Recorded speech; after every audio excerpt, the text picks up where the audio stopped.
বাংলাদেশের দ্বিতীয় স্বাধীনতা স্বীকার করছে না ভারতীয় আপনার গোয়েন্দা সংস্থা র।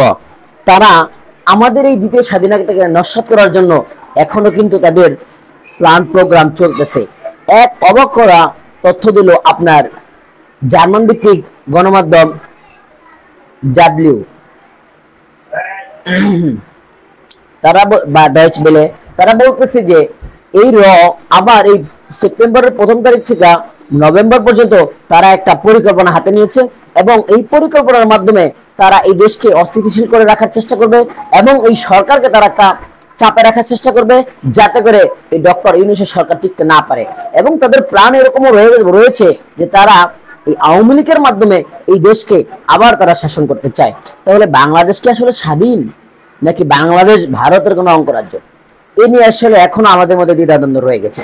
কারণ এই ভারত যেভাবে এই 15-16 বছর আমাদের দেশের উপরে তাদের যে একচেটিয়া নীতি তারা চালিয়ে দেওয়ার চেষ্টা করেছে, এটা আসলে এখনো বন্ধ হয়নি। আমাদের এই অন্তর্বর্তীকালীন সরকারের প্রথম কাজ হবে এই ভারতীয় র এর এজেন্টগুলোকে চিহ্নিত করা এবং এদেরকে এদের অপরাধ অনুযায়ী বিচারের আওতায় আনা এবং প্রয়োজনে ভারতকে আন্তর্জাতিক আদালতে আপনার বা ভারতের বিরুদ্ধে আন্তর্জাতিক আদালতে মামলা করা এবং আন্তর্জাতিক আদালতে ভারতকে বাংলাদেশের উপরে বাংলাদেশের অভ্যন্তরীণ বিষয় নিয়ে নাক গলানোর কারণে আন্তর্জাতিক আদালতে নিয়ে ভারতের বিচার করা। না হলে কিন্তু ভারত আস্তে আস্তে তাদের যে বলয় তাদের যে প্রভাব তারা আমাদের উপর চালিয়ে যাওয়ার চেষ্টা করেই যাচ্ছে।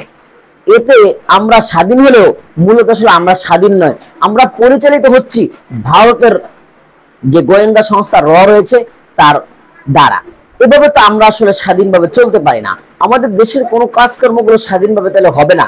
তাহলে এই সরকার প্রথমেই এদেরকে চিহ্নিত করে এদেরকে এই দেশ থেকে বিতাড়িত করতে হবে এবং এই যে ভারতীয়রা বাংলাদেশে চাকরি করতেছে এদেরকেও চিহ্নিত করে এই সরকারের উচিত হবে এদেরকে চাকরিচ্যুত করা এবং ওই জায়গায় আমাদের দেশীয় যোগ্য লোকদেরকে সেখানে নিয়োগ করা। না হলে কিন্তু আমাদের এই দ্বিতীয় স্বাধীনতা ব্যর্থ হয়ে যাবে বলেই আমরা মনে করতেছি। সুতরাং আমরা এই অন্তর্বর্তীকালীন সরকারের কাছে আমাদের আবেদন হলো আপনারা অনতি বিলম্বে ভারতের যে র এজেন্ট রয়েছে এদেরকে চিহ্নিত করুন এবং এদেরকে এই দেশ থেকে বিতাড়িত করুন। না হলে আপনাদের যে সৎ উদ্দেশ্য এই দেশকে একটি সংস্কার করা যে আপনারা উদ্যোগ নিয়েছেন সেটা ব্যর্থ যাবে এবং এই দ্বিতীয় স্বাধীনতাও আমাদের ব্যর্থ হবে বলে মনে করা হচ্ছে। আসসালামু আলাইকুম।